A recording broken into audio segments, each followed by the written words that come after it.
नमस्कार दोस्तों, एक बार फिर से स्वागत है आप सभी का तुल्यारेस के इस डिजिटल प्लेटफॉर्म पर। तो दोस्तों, हमने शुरू किया था सेकंड ग्रेड अध्यापक भर्ती परीक्षा का पेपर सेकंड, और पेपर सेकंड में जो हमने सब्जेक्ट शुरू किया था वो था एसएसटी की जो ज्योग्राफी सब्जेक्ट है उसको सबसे पहले हमने शुरू किया था। और हम देख रहे थे पहला टॉपिक हमारा अक्षांश और देशांतर, जिसके विषय में हमें बात करनी थी। तो अक्षांश रेखाओं को बड़े अच्छे से हम समझ चुके थे, और आज जो हम बात करने वाले हैं वो करेंगे देशांतर रेखाओं के विषय में। तो हेडिंग डाल लीजिएगा दोस्तों, देशांतर रेखा। आज हम किसके विषय में बात करने वाले हैं? देशांतर रेखा के विषय में बात करेंगे। देशांतर रेखाएं क्या होती हैं, इन्हें समझने की कोशिश करते हैं। जैसे हमने ये देखा था कि ग्लोब के ऊपर ये इस प्रकार से आड़ी जो रेखाएं खींची जाती हैं, इन्हें हम कहते हैं अक्षांश रेखाएं। दोस्तों, ये सारी की सारी काल्पनिक रेखाएं होती हैं, और जब हम ऊपर से नीचे दक्षिणी ध्रुव से उत्तरी ध्रुव को मिलाने वाली जो रेखाएं खींचते हैं, ऊपर से नीचे जो रेखाएं आती हैं, इन रेखाओं को हम कहते हैं देशांतर रेखा। देशांतर रेखा, इन्हें हम क्या कहते हैं? देशांतर रेखाओं के नाम से जानते हैं। आइए समझते हैं इनको, और इसमें क्या क्या ज़रूरी चीज़ें हैं जो हमें याद रखनी है।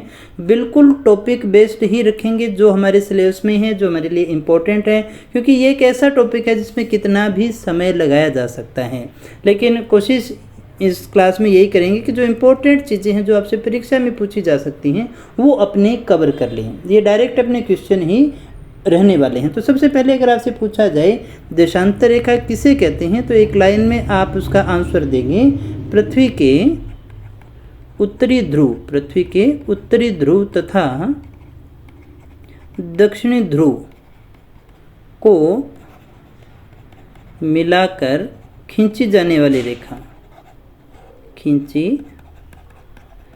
जाने वाली रेखा, यानी वो रेखा जो उत्तरी और दक्षिणी ध्रुव को मिलाती है। यहाँ पर हमारा उत्तरी ध्रुव है और यहाँ पर हमारा दक्षिणी ध्रुव है। तो उत्तरी ध्रुव को दक्षिणी ध्रुव से मिलाते हुए जो रेखा खींची जाती है उसे हम क्या कहते हैं? उसे हम कहते हैं देशांतर रेखा। और ये जो रेखा है देशांतर रेखा होती है खींची जाने वाली काल्पनिक रेखा है मेरे प्यारे दोस्तों। ये कैसी रेखा होती है? काल्पनिक होती है। वास्तव में कोई ऐसी रेखा नहीं है जो धरती पर आपको कहीं पर ढूंढने को मिल जाएगी। इस प्रकार की रेखा नहीं होती है। और एक चीज़ आपसे पूछी जा सकती है, ये उत्तर से दक्षिण खींची जाती है, इनकी जो दिशा कौन सी होती है? तो ये उत्तर से दक्षिण खींची जाती है दोस्तों, दक्षिण खींची जाती हैं। इनको खींचा किस प्रकार से जाता है? उत्तर से दक्षिण की ओर। ये उत्तरी ध्रुव है और ये दक्षिणी ध्रुव है, तो उत्तर से दक्षिण की ओर इन्हें हमेशा खींचा जाता है दोस्तों। इनका एक और नाम अगर हम कहें तो इन्हें और क्या कहते हैं? इन्हें प्रधान रेखा, इन्हें प्रधान रेखा, या इन्हें हम मध्याह्न रेखा भी कहते हैं। मध्याह्न रेखा इस प्रकार से लिखेंगे, इन्हें हम मध्याह्न रेखा के नाम से भी जानते हैं। आइए और समझते हैं इसके विषय में क्या क्या चीज़ें हमारे लिए जाननी जरूरी हैं। जैसे मान लीजिएगा ये हमारी पृथ्वी हो गई,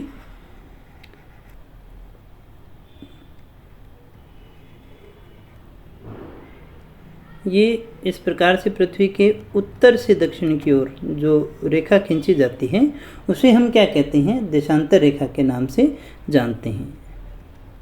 ये पृथ्वी का केंद्र हम ले सकते हैं यहाँ से।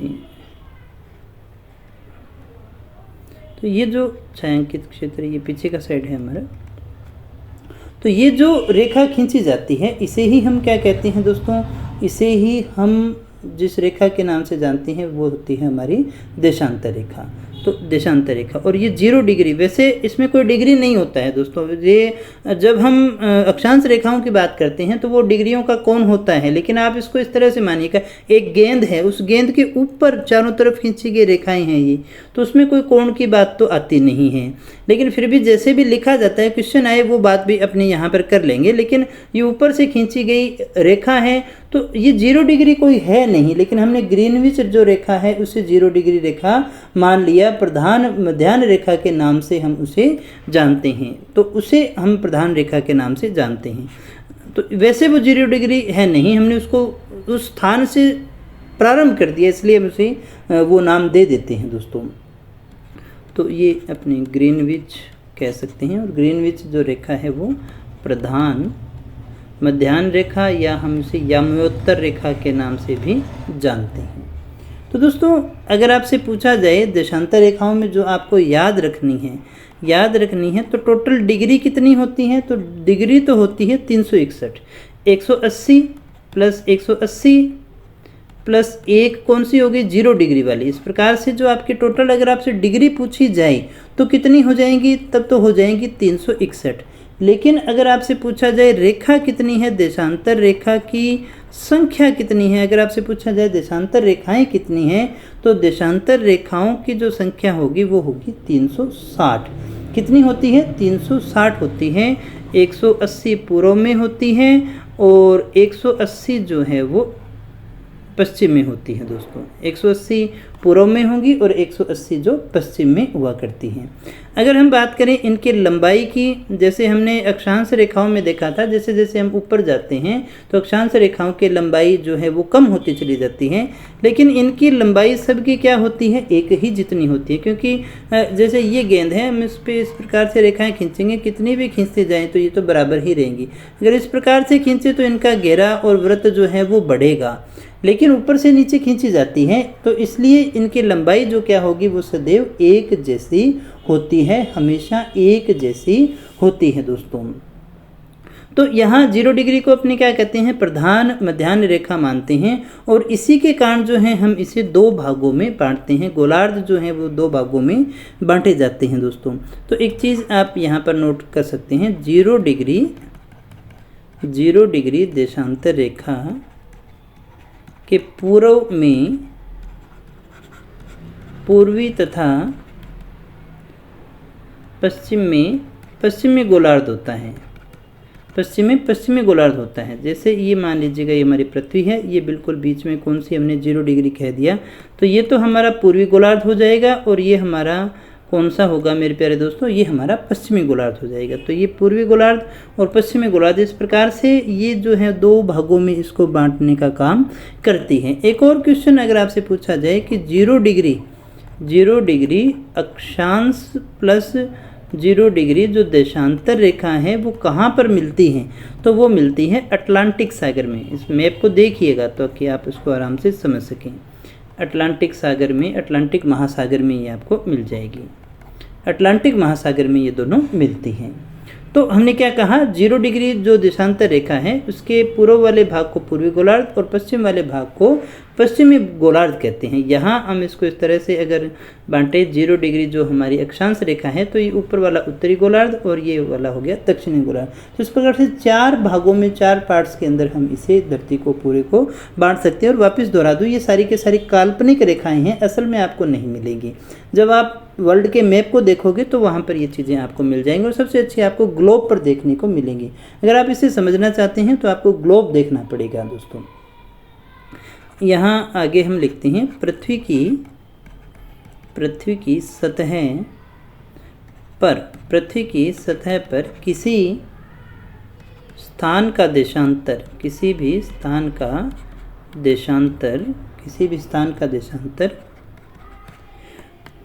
उस स्थान की प्रधान मध्याह्न तल से कोणीय दूरी को दर्शाता है। तो ये भी क्या है, एक प्रकार से अपने ऐसे कह जरूर सकते हैं कि पृथ्वी की सतह पर किसी भी स्थान का देशांतर जो है उस स्थान की प्रधान मध्याह्न तल से कोणीय दूरी को दर्शाता है। ये अपने लिख सकते हैं। एक और चीज़, प्रधान मध्याह्न रेखा, अभी हमने कहा था ना, इसे हम मध्याह्न रेखा भी कहते हैं। मध्याह्न रेखा के पूर्व तथा पश्चिम में देशांतर मापे जाते हैं।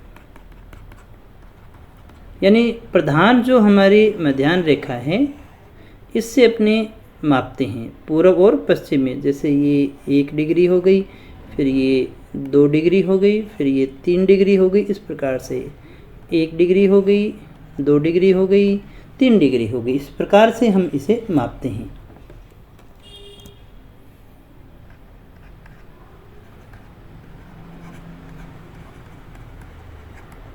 पृथ्वी पर कुल मानक देशांतर की अगर हम बात करें, डायरेक्ट आपसे क्वेश्चन के रूप में ही बात कर रहा हूं मैं, मानक देशांतर की बात करें तो कितने होते हैं? 361 होते हैं। देशांतर रेखाओं की संख्या कितनी होती है? 360 होती है दोस्तों, ये अपनी बात कर चुके हैं। एक और इम्पोर्टेंट फैक्ट है, डायरेक्ट क्वेश्चन के रूप में ही आता है, सभी देशांतरों की लंबाई, सभी देशांतरों की लंबाई समान होती है। सभी देशांतर रेखाओं की लंबाई समान होती है, परंतु ध्रुवीय क्षेत्रों की ओर, वो उसकी आकृति के कारण है, ध्रुवीय क्षेत्रों की ओर बढ़ने पर इनके मध्य की दूरी कम होती है। मध्य की दूरी कम होती है।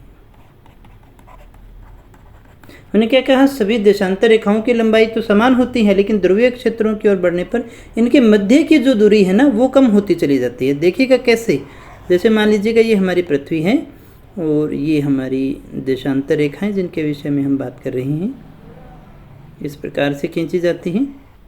अब यहाँ पर जो आप देख पा रहे हैं कि ये जो दूरी है, ये यहाँ पर विषुवत रेखा पर ज़्यादा है, लेकिन जैसे जैसे ऊपर चलते जाएंगे, ध्रुवों की ओर चलते जाएंगे, तो ये आपस में क्या होती चली जाती है?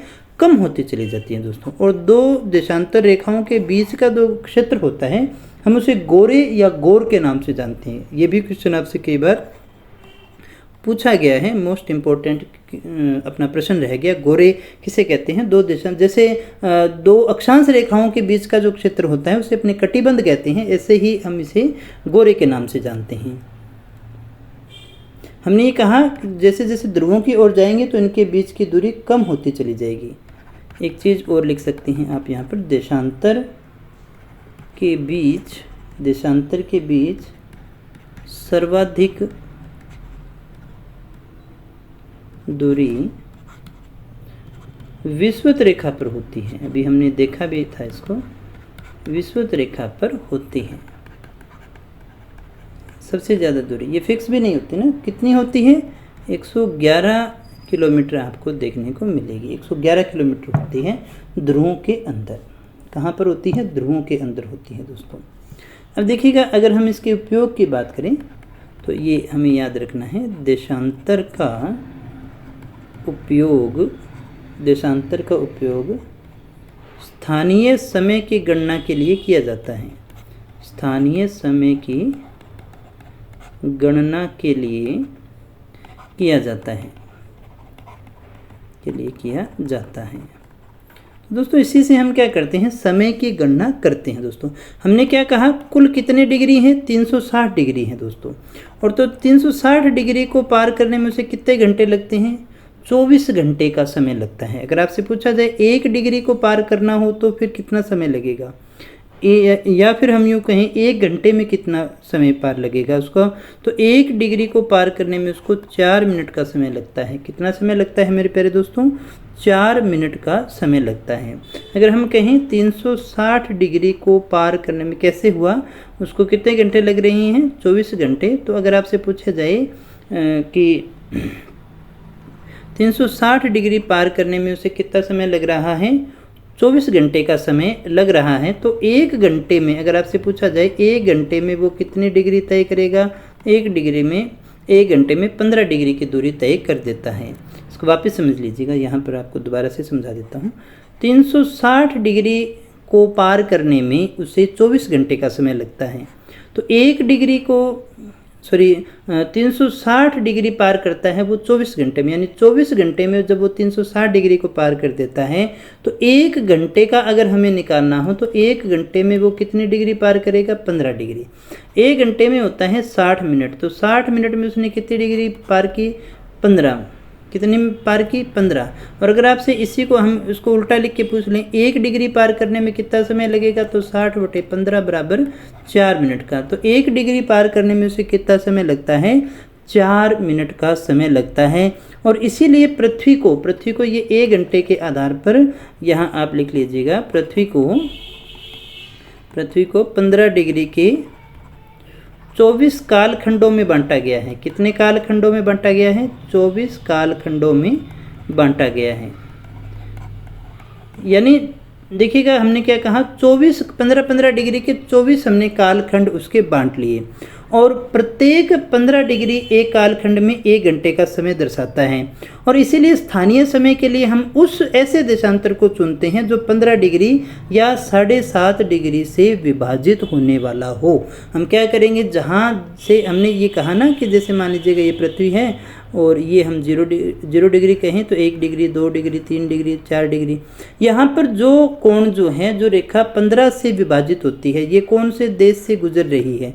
तो जिस देश से वो 15 डिग्री वाली रेखा गुजर, जैसे 15, 30, 45, 50, 15, 30, 45, 60, इस तरह से हम आगे से आगे चलते जाएंगे। जहाँ पर 15 अगर कोई कंट्री छोटा है तो 7.5 पर हम ले लेंगे। उस देशांतर के टाइम को ही हम अपना स्थानीय समय जो है वो मान लेते हैं, उसे ही हम अपना स्थानीय समय मान करके चलते हैं। तो इस लाइन को लिख लीजिएगा, अगर आपको समझ में नहीं आई है तो दोबारा सुनेंगे तो समझ में आ जाएगा। तो एक चीज़ याद रखनी है आपको, प्रत्येक 15 डिग्री के कालखंड को पूरा करने में या पूरा करने में 1 घंटे का समय लगता है। कितना समय लगता है? 15 डिग्री को पार करने में 1 घंटे का समय लगता है। 15 डिग्री के कालखंड को हमने क्या किया, पूरी जो पृथ्वी है 360 डिग्री है। पूरी जो पृथ्वी है वो कितने डिग्री है? 360 डिग्री है। 360 डिग्री को पूरा करने में उसे 24 घंटे लगते हैं। 1 घंटे में कितना पार करती है? 15 डिग्री। तो इसलिए 15 के हिसाब से हमने कितने कालखंडों में बांट दिया उसको? 24 कालखंडों में बांट दिया। यानी एक कालखंड यानी 15 डिग्री का हमने क्या किया? एक कालखंड ले लिया। 15 डिग्री का हमने क्या ले लिया? एक कालखंड ले लिया। और इस एक कालखंड को पूरा करने में कितना समय लगता है? 1 घंटे का समय लगता है।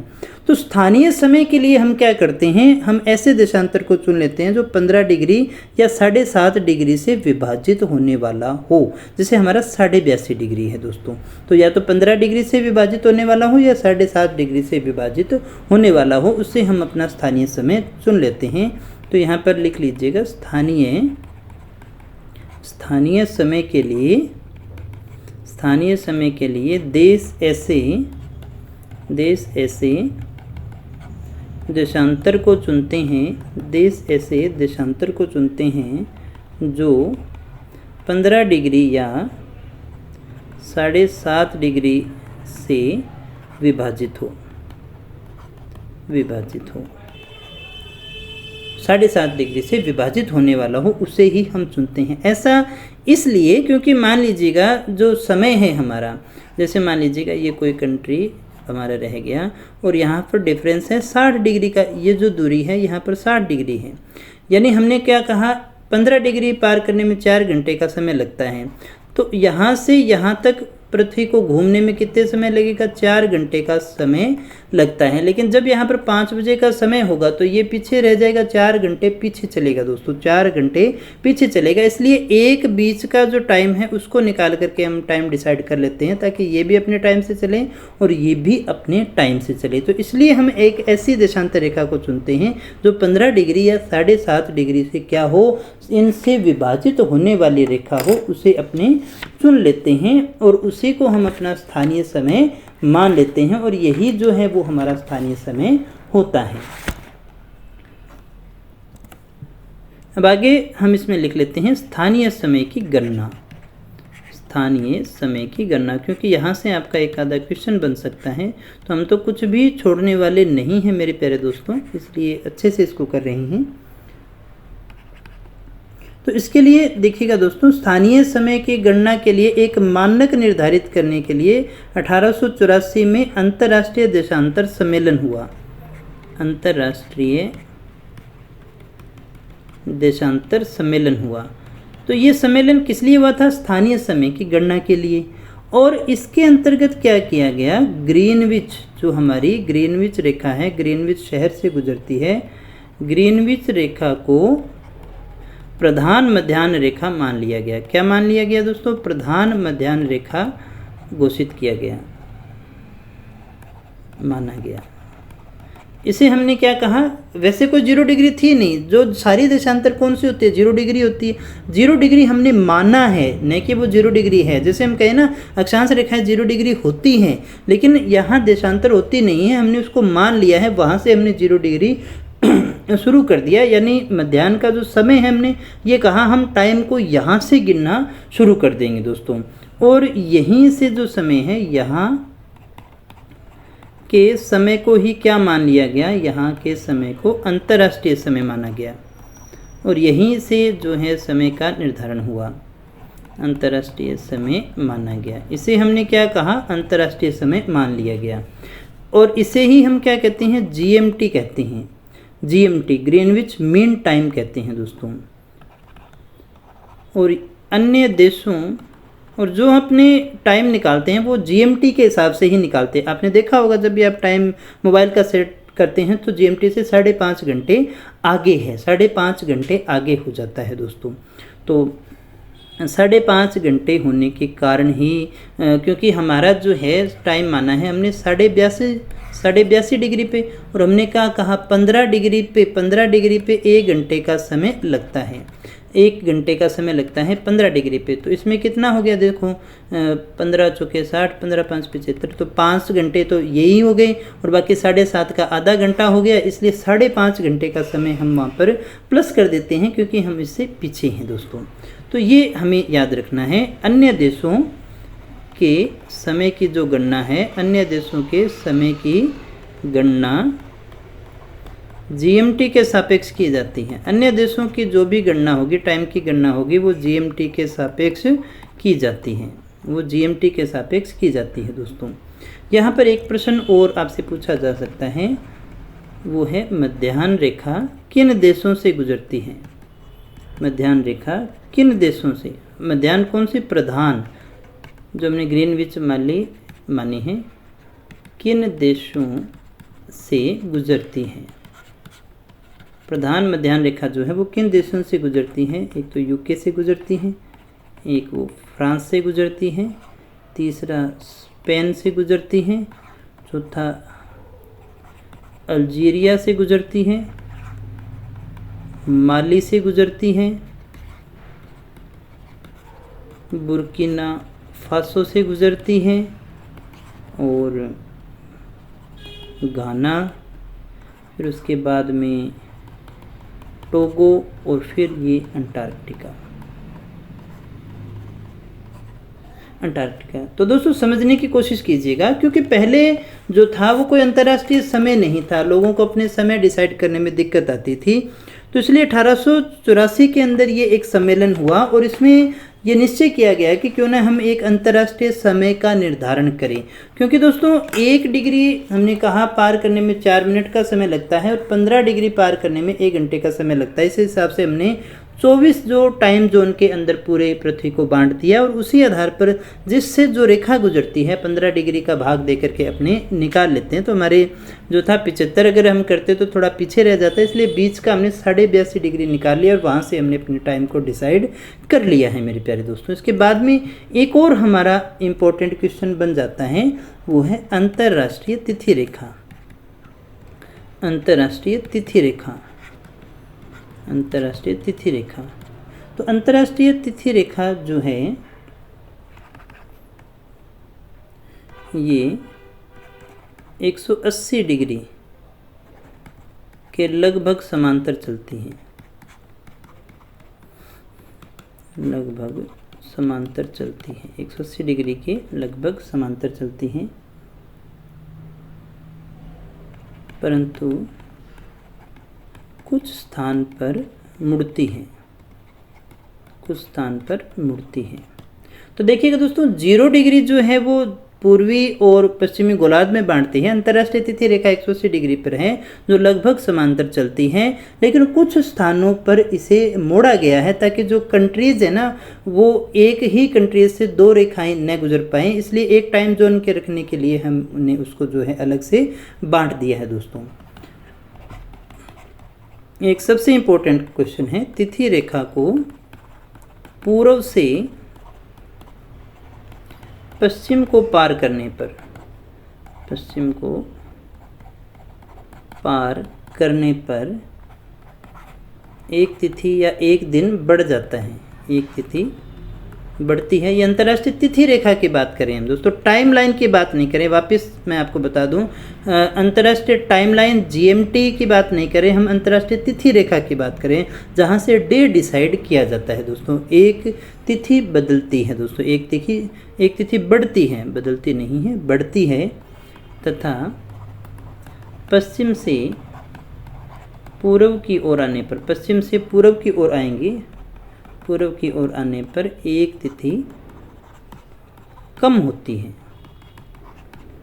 कम होती है। यही क्वेश्चन आपसे पूछा जाता है दोस्तों। तो यहाँ पर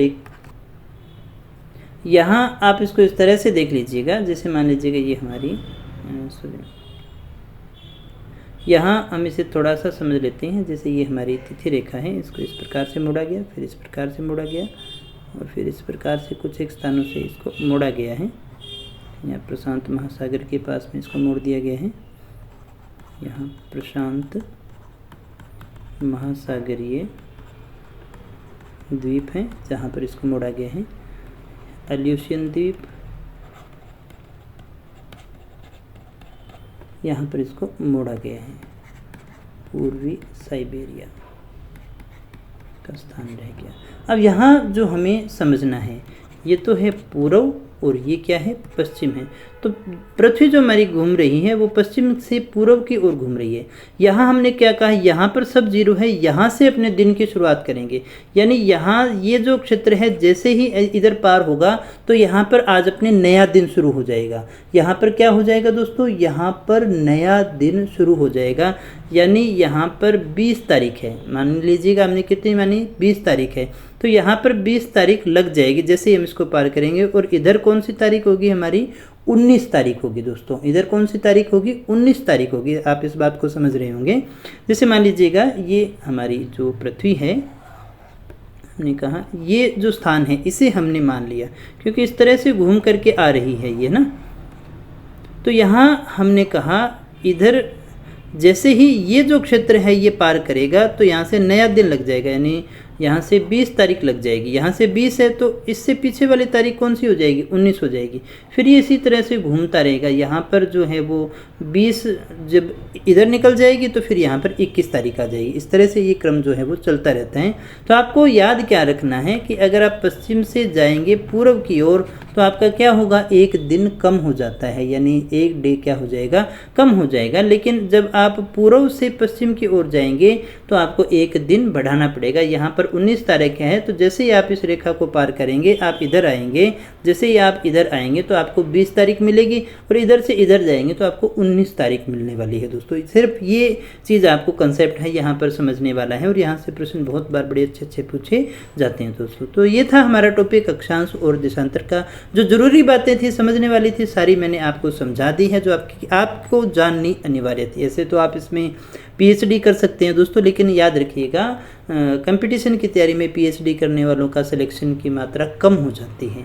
हमें पीएचडी नहीं करनी है, हमें सब्जेक्ट की डिमांड जो आपसे पूछा जा सकता है, 10वीं तक का मैटर आपसे पूछा जाना है, मैक्सिमम 12वीं तक का, उनकी किताबों में भी इससे ज़्यादा मैटर आपको नहीं मिलता। तो दोस्तों मुझे उम्मीद है ये क्लासेज आपके लिए लाभदायक रही होगी। मिलते हैं नेक्स्ट वीडियो में कुछ और नई जानकारी के साथ, तब तक यूँ ही बने रहे हमारे साथ। Thank you very much.